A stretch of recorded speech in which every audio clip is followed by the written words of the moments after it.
What up, what up, what up, what up, what up, what up? Mic check, mic check, mic check, mic check. Let me get a thumbs up in the chat box if you hear me.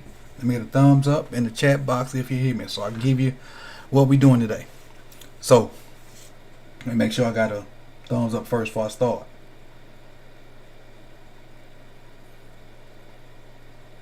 I think I'm good. I think. Looks like I'm good. I think I'm good. So I'm gonna go ahead and run it.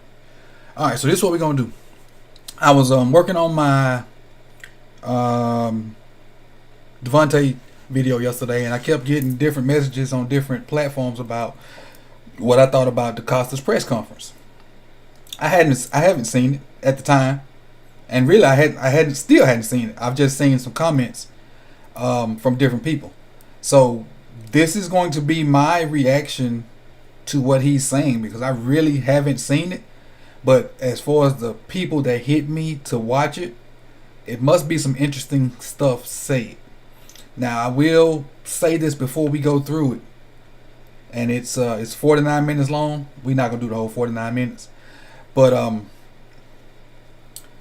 it's a lot of fluff in these things because you don't want to show your hand.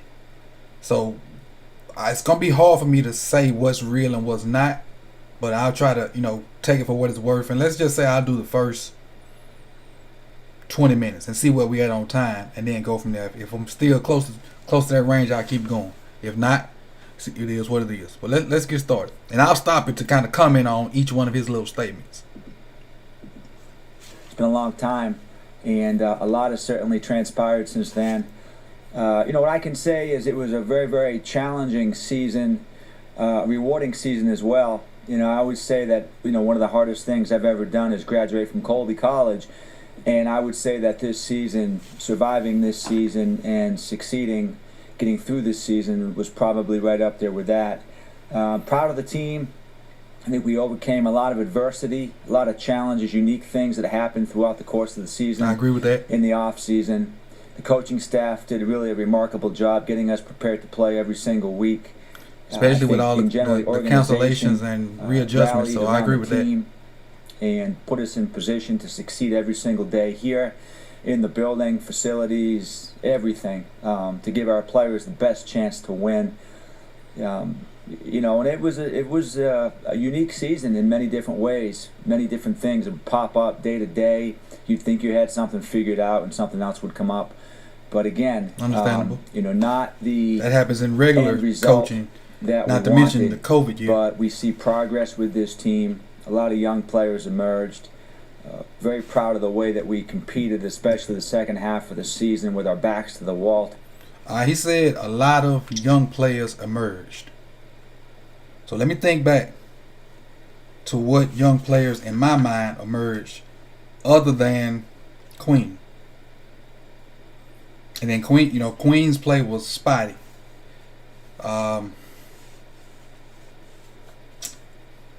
Ben Powers, maybe. Queen. Dobbins, obviously. Definitely Dobbins. So them could be the ones he's talking about. Because Ben played well up until that last game. I don't want to keep talking about Ben because his performance that last game. He played well up until that last game. So Dobbins, Powers, Queen, Prochet. If I'm not mistaken, Prochet only got 2 snaps. One was a first down catch. The second was the same exact play, interception versus the Steelers. Orlando not young.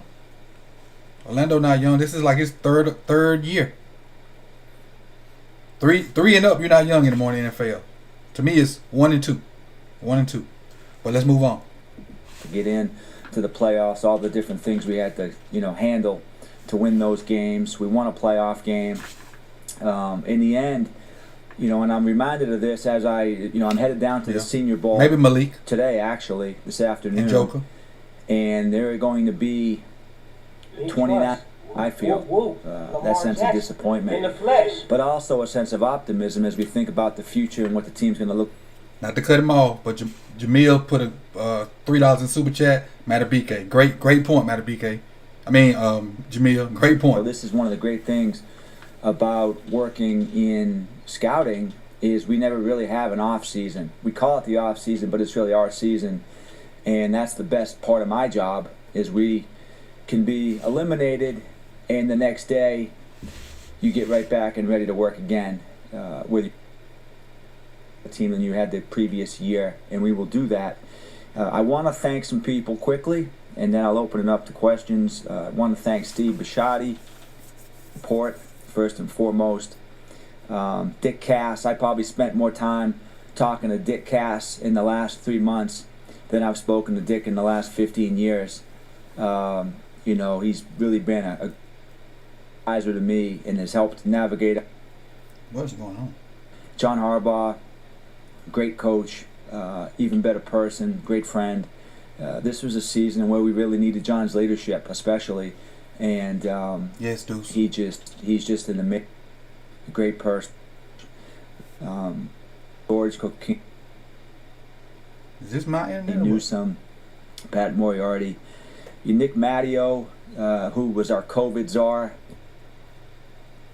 Job this year, day to day, probably other than me.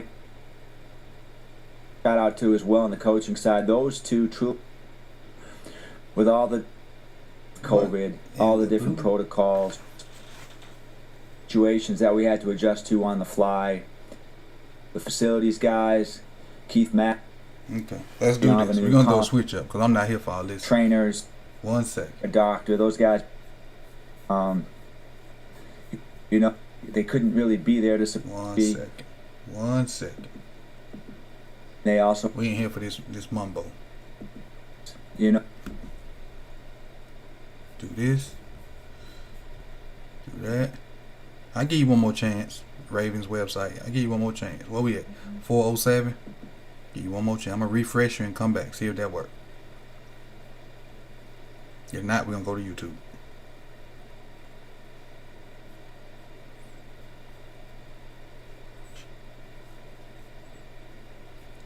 Look like we're going to YouTube, people.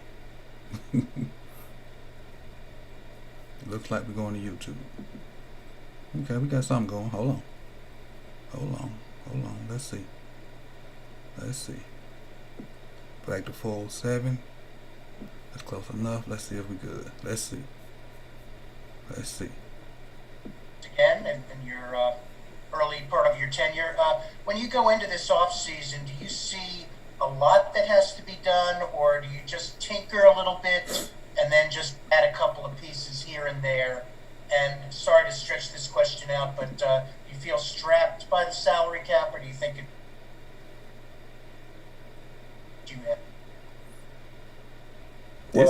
This is blasphemy.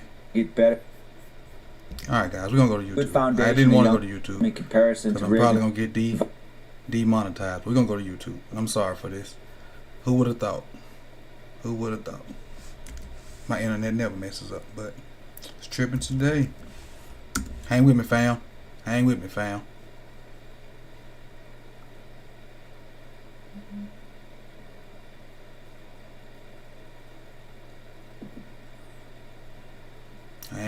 appreciate y'all hanging with me. Matter of fact, since we're waiting, if you want to be a part of the first questions with Coach, probably coming out Thursday, make sure you send your emails to sip2tally@gmail.com. Sip2tally, the number 2, @gmail.com. I got about 6 questions so far that I'm going to answer, and I would love to have probably 5 or 6 more. Let's see if we can find a good spot here. Change, or maybe you've done a whole lot of that before, but I wasn't really familiar that you had. Does that change the way you maybe want to go about the future in terms of free agency and making sure you get a chance to meet in person, do those things, or was that just, hey, sometimes it just doesn't work out? Let's see. Anytime you're working personnel or in scouting, you're going to make mistakes and you're going to swing and miss. You try to hit, more hits, more home runs than you strike out. And so, for every player that we might have missed on, I'd like to think that we'd have an Eric Weddle or a Calais Campbell or a Mark Ingram or somebody like that comes in right away and provides leadership and a foundation for your younger players to emulate. So, we talk to a lot of different people and we do our homework. I I think one of the things that I have to be better at probably is I'm an aggressive personality, and I need to be at times patient and not, rush up and swing. So him having an aggressive personality is definitely true, because if not for that aggressive personality, there is no Marcus Peters on this team. There is not a swoop of guys that were sitting on the couch to come in and solidify our defense last year, meaning Bynes, Fort, Hattie. Those guys don't show up. So he's definitely on point with that. But sometimes aggressiveness does backfire. Swing at the first pitch, to use a baseball analogy, and he'd take a pitch. And that's that first pitch good, you better hit it though. I think we do talk to a lot of people. We do our homework, and I am very, very proud of the job that our pro personnel department has done in terms of looking at personalities and does this guy play like a Raven? Does this guy live like a Raven? I'm really proud of the job that those guys have done, and I think if you go back and look at our guys that we brought in here over the last 5 to 10 years, you'll see evidence of that. I think that with the draft, it's oftentimes more easy to get information because you're spending 9 months on these guys, and you're talking to a myriad of sources at schools and different people and a network of people that you can call on. Now, I will tell you this. There's a kid in this draft that I coached in high school, and when I tell you they call back down to that level to talk about it, because I wasn't the head coach, but the head coach got a phone call about this kid last year about character issues, about practice issues, about just they do their homework in the NFL. They go all the way back to high school, talk to teachers, talk to counselors. They try to find it. They basically leave no stone unturned, or they try to. Now, some of that stuff may slip through the cracks. Some people do slip through the cracks. Tougher, but it can be done, and I think we do a pretty good job of it. Eric Hasenitz. Hey, Eric.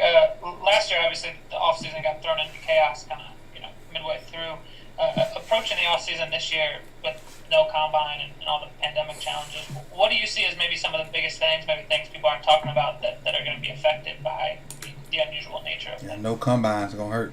Well, I think fortunately that we were able to prepare. We started preparing for these types of things last May, and one of the things that we did was we had a bunch of guys working on a committee in-house that was looking at the possibility of no college football and no combine and things like that. We had to do a lot of these things last year because we didn't have a typical draft build-up, and so we were doing our meetings in Zoom-wise, and we weren't working guys out. We weren't getting the individual in-person interviews that we would normally get. We weren't having the pro days. We weren't getting all the numbers, so we were forced last year to navigate this. So I think we act. Now I will speak on this, and this is not necessarily about DaCosta's response, but I think not having a pro day, not having a combine is going to help those kids that opted out.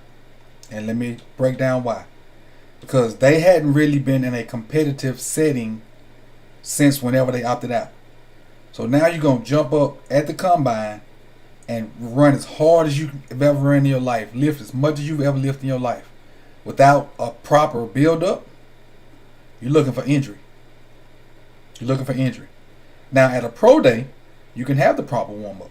You can get out there 2-3 hours before the pro day and go through, try to stretch every little muscle, get loose every little muscle, and go from there. But at the combine, everybody stretches their body to the max on that 40-yard dash. And if you hadn't ran like balls to the wall since you last got on the field, which is over a year ago for some of them, you're looking for an injury. And not only an injury maybe at the combine, but an injury that could make you be done with football. Actually, in a lot of ways, are more prepared this year than we were last year. That being said, last year we did have a combine. This year we won't have a traditional combine. We will get a lot of the information. We'll have to be more flexible. I think we've got great area scouts, the best in the league. We will rely on those guys for sure. Those guys will get us the information, as much information as we can get. We've got excellent doctors and trainers and support staff, and we will be able to have a draft, and we will feel comfortable that we will have all the information that we can. There will be some differences. There will be some challenges, no doubt. I'm a traditionalist. I believe in the combine. I believe in workouts and pro days and interviews and all those things. But I remind myself that we didn't have these things last year, and I feel like the draft last year for us was pretty good. Mm-hmm. So I have reason to think that this year will be no exception. All right. I agree with him on that. I agree. We had a decent draft. We Hi, really Eric. did. How satisfying is it when you see your rookie class come in without having a training camp and all that and add to the team, and just the guys that you looked at and thought would add something actually did? I'm telling you, that was proud of the JK rookies pick, this year. I didn't like it maturity from the that they beginning, show day to but it day. paid dividends, It's a boy. long It paid season. dividends. The NFL season is a very long season. To not have any OTAs, to not have a traditional training camp is a credit to them, and very much a credit to our coaching staff as well for getting those guys ready to play. And I was happy that most of our guys were able to contribute throughout the course of the season. We had very few guys hit that proverbial rookie wall. True. And, we actually saw some guys play their... You know why we didn't hit that rookie wall? Because we didn't practice a lot with COVID. That's why I didn't hit that wall. Didn't practice a lot. best football down the stretch late for us. If you want to talk about guys like Justin and JK, who became really important parts of the team late in the year. So that's always a great thing. Now the challenge is to build on what they did this year and really make themselves even better players next year. Jerry Coleman. Hey, Eric, I don't know if you got a chance to see Coach Harbaugh's press conference with us last week. I did ask him about trying to attract a top free agent wide receiver in an offense which you said is built around the run. How do you accomplish that when a lot of these receivers, and I know what he had to say, but a lot of these receivers are paid on catches and not for blocking purposes? I'll just call on a line from The Godfather and make him an offer he can't refuse. No, I mean, I know, Jerry, it's hard, I mean, I don't really think too much about that. I mean, basically what I do is evaluate the players, and then if we like them, we'll call the agent and we call the player. If they want to play for us, great. If they don't, okay. I mean, that's just the way it is. It's not a lot of rocket science involved. You're not really saying, well, I don't want to play for you guys. I've never had a player yet say to me, I don't want to come play for the Baltimore Ravens because you don't throw the ball. It hasn't happened yet. Maybe it will. You think they're going to say that? They're just going to tell you no. They're going to go to another offer. There's no need to say, I don't want to play for you because you don't throw the ball. It's because there's probably going to be other offers out there. Just take another offer. Most of the time what I get is, I hear you guys are an amazing franchise. I know players who have played for you guys and love the experience. You're a great team for veteran players. I want to play with Lamar Jackson. I love your defense. Baltimore's a town I want to be in. I've played against you guys. I love your fan base. Your stadium's amazing. That's what I hear. I've never heard, well, you don't throw the ball, I'm not going there. There's always an exception, but I haven't heard it yet. Don't mean it ain't out there. That doesn't mean it's not out there.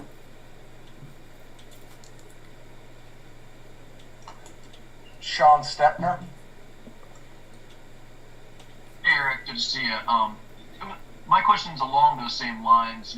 When you say that you're you throw a lot less by design, do you anticipate that design changing at all regarding passing more? And if so, does that rely on Lamar improving certain points of his game over the offseason regarding passing? Good question.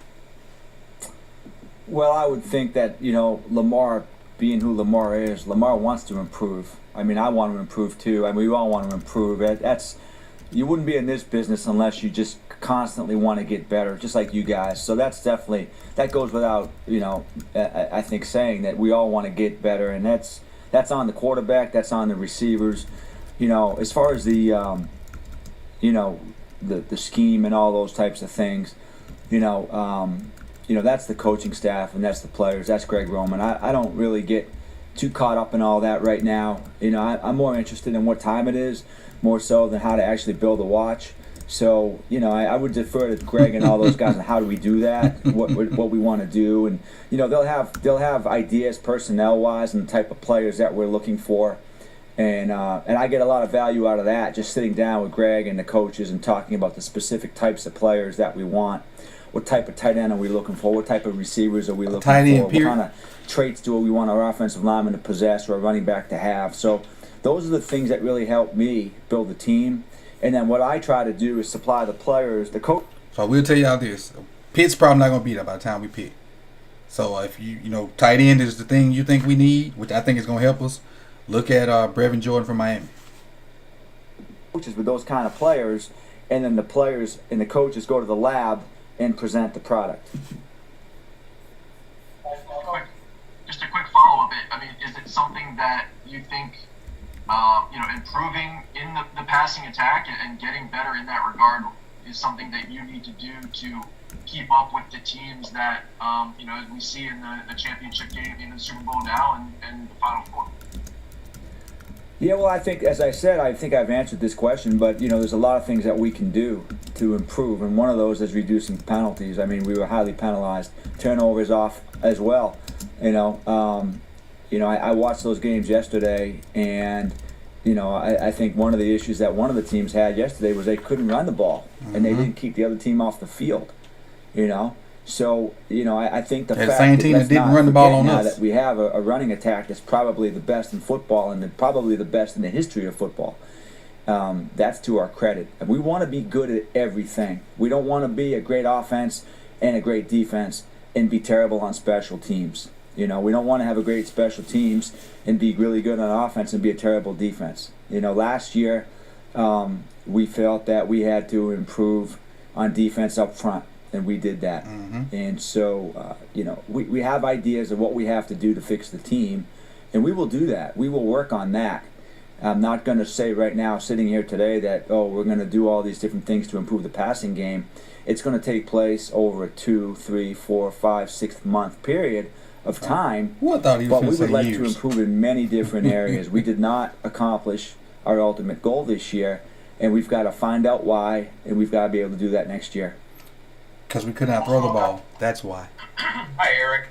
So much talk about the Lamar Jackson contract extension, but you've also got Mark Andrews, you've got Orlando Brown, others. But do you anticipate extension talks with Mark Andrews this offseason? And is the chance of extending Orlando Brown affected by the long-term contract of Ronnie Stanley? Yeah, good question. I think a couple of years ago when I was doing my first press conference, we said that we would try to do more deals. We would try to sign up more players on our team, and we've done that, and I'm proud of that. And a lot of the credit for that really does go to Pat upstairs, Pat Moriarty and Nick Matteo. But it's something that evolves over time. These types of things don't just happen arbitrarily. And in the case of, say, Ronnie Stanley, that took place over the course of almost a year, that we had discussions back and forth with Kim and with Ronnie and with Marlon and Joel Siegel and all these different players that we've done deals with. So, we want to keep our good young players. I mean, that's something that, as I thought about myself and being a GM, I really wanted us to try and do. We have these players, we draft them, we like them, we know them, they really fit us, and we want our fans to be able to reap the enjoyment of these players over time, if we can. Again, based on the parameters of the salary cap. So we will continue, to engage in talks with all of our good young players and try and sign as many. Honestly, Flop, they named off Orlando, Lamar, and Mark Andrews. I don't know how we gonna keep all of them. We only got so much money. I think we can do the 5-year option on all of them, but that's why we got to win now. Next year has to be next year, because we're not gonna have the money. We're gonna run out of money to keep the good players. Many guys as we can, and sometimes you just can't get a deal done. Sometimes you can, and it's great when you can, but sometimes you can't. And you can't sign. I learned this from Ozzie. You can't sign everybody. Right. Just said that. That's a challenge. But we will try to keep as many good young players as we can. We believe in an offensive line. We believe in being a strong offensive line. We want to have the best offensive line Could be Deuce. And Orlando had a great year this year. We are a tight end centric offense, and Mark Andrews, in my opinion, is one of the better tight ends in the entire NFL. He's a Pro Bowl tight end, in my opinion. So we would be foolish to not want to try and keep him. Those discussions will start up at some point. That's what we was talking about. Hopefully we can make progress. Definitely a real dude at receiver. Eric Downey. Hey Eric, you've used the trade market a number of times. In your time as GM, Calais Campbell, Marcus Peters. Do you see the trade market as an avenue to try to upgrade the roster this offseason? Well, we look at all that stuff, Garrett, all the time. I think teams know that they can always call me if they want to make a trade, and we'll be aggressive and we'll be proactive and we'll call teams. And I'm always willing to listen. We've made a lot of trades. I love trades. Sometimes they work and sometimes they don't, but they're fun.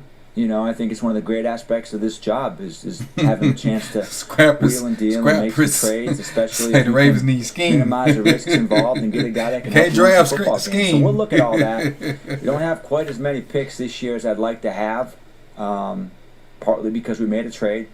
But we do think that we have a chance to get some comp picks. We may get one or possibly two comp picks this year. I think you don't trust the O-line. And certainly, as we get to the combine, I'll talk to teams, talk to GMs, talk to coaches. We kind of, keep our ears down to the ground to listen to different things, what players, teams are going to shop, try to find value for the team. Everything we do is based on the premise of value. Can we gain value from that transaction? If we think we can, we'll make a move. Luke Jones. Hey, Eric, I know you were asked about outside linebacker, but you just mentioned value. With today's Andrew, you're going to have to. Getting the ball out you have to pay both of them. Quicker. How is that? I don't know how. You're going to have to pay both. Orlando and Stanley's already paid. You got to play both of them. Sense that coverage on the back end is valued a little more than creating pressure. That's a great question. We've looked at that, and for sure this year, quarterbacks got the ball out faster than ever before. I think going back need that interior 2013, fix, actually, quarterbacks threw the ball, got rid of the ball quicker this year. We faced a lot of teams this year that were the fastest teams at getting the ball out of their hands. Sacks were down this year in the league. Pressures were down this year. I still think you've got to have a pass rush, especially when you're playing play-action type teams. That's a critical thing. Mm-hmm. But there are a lot of teams this year that refuse to be sacked, and the ball is coming out very, very fast. We saw that quite a bit. And I think what you've got to do is you've got to be fast on defense, you've got to stop the run, and you've got to tackle very, very well. But you've also got to have pass rush. You can't just, disregard the pass rush. You've got to have a pass rush. You've got to be able to get the quarterback uncomfortable. I think Wink does a masterful job of that, using our pass rushers and also... pressure. Our defense played well enough to win some games. We'll I definitely think they played well enough to win the playoff game. Defense will always be a team that's coming at you in different ways. We do love our depth in the secondary. We love where we are right now, and what we learned this year. Again. Hey, CJ Carr audio made a great point. He said the O-line better be happy that their QB is a scrambling QB. Correct. Imagine if it was a standstill guy behind that O-line. He wouldn't have made it the season. He would not have made the season. If it was a standstill QB with the way we protect it in the pass pro, he wouldn't have made the whole season. And you can never have enough corners, and we say it every year, but this year was a great example. We had a bunch of guys go down. I think Tavon coming back. We played with a lot of different combinations, and we were able to survive and really flourish in many ways back there, despite the different personnel packages and people playing. Stan Charles. Eric, congratulations on a really interesting and successful season. I wanted to talk to you about the center position. In 2 games this year, you had 2 different centers almost implode in the New England game and the playoff game in Buffalo. How do you fix that problem? And is Bradley Bozeman a potential fix at that position? I remember when he was drafted, he was listed as a center. Thank you. Well, I would defer to the coaches on Bradley. I mean, Bradley's played center, but we'll play who we think should play at that position. We do have some other guys that can play the position. We had a couple games this year, as you allude to, that we didn't snap the ball very well. Both of those games, incidentally, were games with really bad weather conditions, high wind, rain, monsoon up in New England. We've certainly got to do a better job of getting the ball back to the quarterback. We think we've got some options at the position, and we've got some good young players. What I like about the offensive line is we've got a lot of really good, nice young players. We're not sure who those guys are going to be that are going to emerge and be the starters for us, but we've got good depth, what I would call shallow depth. We've got some guys that can play. A lot of guys have played for us. A lot of young players, emerging talents. We'll also have a chance, I think, with the draft and free agency to augment those positions as well. So Bradley's an important part of the mix. We've got some other guys that can play that position as well. We'll find the best 5 guys and the best backups behind them, and we'll start out in September. What other center we got? Thanks for the time, Eric. I just wanted to, you touched on the COVID pandemic in your intro, and you guys obviously navigated a real challenging period. I was just curious from an organization standpoint, an operational standpoint, what things you might like to see the league carry over once we're beyond it, and maybe just your organization specifically. Well, first of all, I give the league a tremendous amount of credit for their counsel and their advice. And, I think a lot of people, probably a lot of you guys, never imagined that we would be at this point having played a full season. And, we're at the, Tristan, yes, the edge we do, of the end of the Grammy. season, the Super Bowl. And that might be the answer. Yes, I forgot about Tristan. Done really, really well. Yes. And I would have to give a lot of credit to the league. It hasn't been easy, not without challenge. But I think they've been resolute. I also give a lot of credit to the players for what they've had to endure. The one game he started, he had a great game. People in the buildings. It has been unusual, to say the least. Jensen was a dog. And I would love to think that we can get back to normal next year. I'm not sure what we'll do. I think we've all gotten used to different things, Zoom, off-site meetings, a lot of different things, the way we travel, restrictions. For me, the biggest challenge has not been eat on the plane after the games, because I love those Popeyes chicken sandwiches, and those were banned. You couldn't eat on the plane this year, so that was something that I'd love to see get back to normal next year. But I think just the way that we do things, you get used to it over time. You get tougher. You sort of build up some scar tissue, and you realize that you don't necessarily have to meet in person anymore. True. True that. I don't love having a mask on when I have a player in my office and we're talking. It's a tough way to communicate, but you get used to it. It's all these little things that we've had to change. And, yesterday was the first day since July 15th that I didn't have a COVID test. I didn't have to get tested yesterday for the first time. Now, I did get tested today, and I'll be tested all week down at the Senior Bowl again. But yesterday was my first day, and that was kind of nice not to have to get up on a Sunday morning, even when you don't have a game, you come over to the facility and get your COVID test. So there will certainly be changes, and there will be some things next year that we have to endure again. But again, it's routine, it's habit, it's how you interact with people. I got you, Mayo. It'll get easier. I'm sure the league will have some restrictions again next year, some things that we have to continue to do differently. But, there were some positives too. As I look back on it, there were some other things that became positives this year that we never... Hey, Grimey, to talk about the UDFAs, I think, honestly, if we had a preseason, Tristan, I ain't gonna say he would have won the job, but he might have been in the mix for it. If we would have had a preseason, Tristan might have gave them a run for their money based off his one start, and then what the other guys did, because both of them ended up snapping the balls bad. So, hey, what? Hold on. Y'all looking at Aaron Rodgers, Matt Stafford, or Jimmy G? I can see Stafford or Jimmy G. AR-12? You think Green Bay finna let that dude go? Okay, but back to the Ravens. Thought possible that we were able to do and there's also a beauty in that as well. Let me get one more question. I don't want to hold y'all forever. I appreciate y'all coming through. There's been a couple of reports. Oh, we sitting at 110, man. I appreciate you. Told people that you guys aren't expected to sign him or extend an offer to bring him back. I'm not sure if it's something you can comment on now, but just overall, what has he meant to the organization over the past 11 years?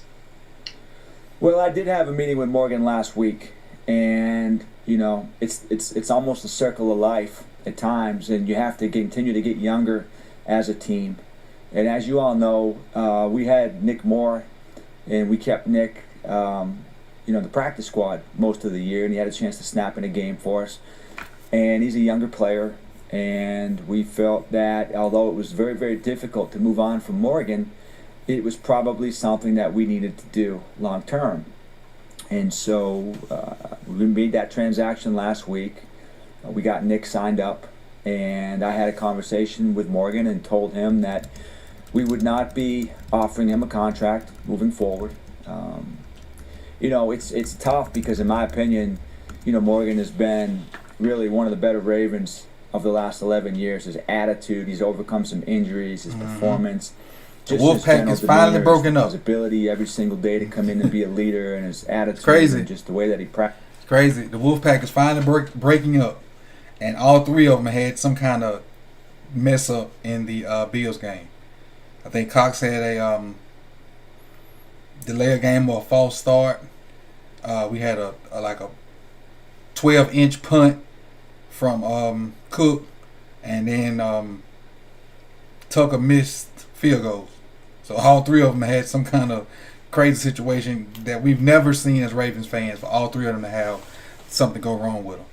But there's another 20 minutes on this. I'm going to watch it without, not live, because I don't want to keep y'all forever. Somebody just sent something. In the flesh. Appreciate it, 86 Ghost. 5 in the chat. He says, tell them about the upgraded weapons. Well, we don't have the upgraded weapons yet. That's the thing. We don't have the upgraded weapons yet. We got some in the holster, but I don't know if they're going to let them out. I don't know if they're going to let them out. Well, let me tell you what I think would let those weapons out that we have. If we didn't try to run Lamar, if we called regular pass plays, regular run plays, and let Lamar get his yards off improvising when the passes are not there. And I've been saying this since he's been a starter. I think most of his yards should come on pass plays. When there's a pass and they're playing man and they don't see him, or they're playing zone and they got all the whatever the concept is covered, that's when he should get his runs. With the exception of maybe a short yardage situation every now and then. But I don't think he should ever run the ball on first down. Ever. Unless it's goal line situations. But that's my 2 cents. That's my 2 cents. Oh,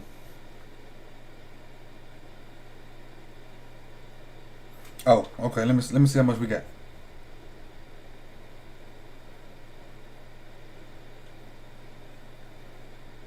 Oh no, I guess another 27 minutes. So now I can turn it back on. Another 27 minutes. But again, we can, I'll go through the rest of it and probably mention it in the video of questions with Coach coming up soon. But if you do have a question you want me to answer, and if you put something in the chat box that I didn't answer or didn't see, look at the pinned comment. The email is there for you to be a part of Questions with Coach. And when I go and pull those questions, I'll answer them all on that video. So if it takes me an hour to answer them, I'll answer them. If it takes me 5 minutes to answer them, I'll answer them. However many questions I got sitting there when I go to pull them Thursday morning, that's how many I'm going to answer on that show Thursday afternoon. All right? So I want to say thank you guys for tuning in. I appreciate you, Flock, for coming through. And Baymac Bell, I appreciate you for coming through too, because at this point in the year, the draft stuff coming out, so it's going to be different people in the chat box. Mel, I appreciate you for coming through and, kicking it with us, not being one of those, aggravating trolls. You just came through and had a good combo. Rep your team, which, you're supposed to. So, with that being said, man, enjoy your Tuesday afternoon. Go get you some dinner. Have your Purple Kool-Aid. Get ready for the work day tomorrow, man. It's Coach Evans with Simply Talent Films. Like, comment, subscribe. Peace.